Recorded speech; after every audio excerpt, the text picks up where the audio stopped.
was so special about this group that got it done and had that incredible run where they didn't lose in September?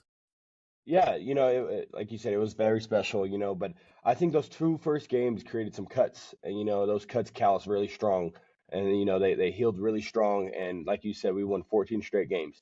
Um, After the South Dakota State game, we didn't really have like a come to Jesus moment by any means, but guys were like, you know what, we belong on this stage. We got a good football team, and every week we challenged those guys to get better and better, and every week they did.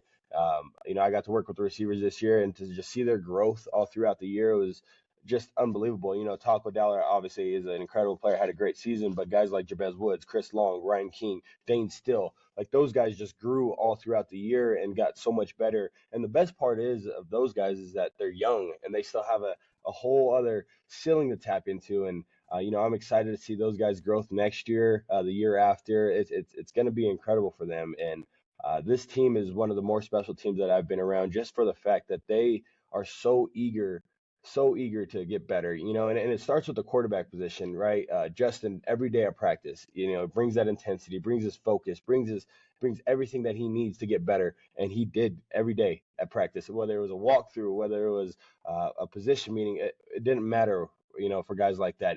Those guys challenged themselves to get better, and they did. I love that.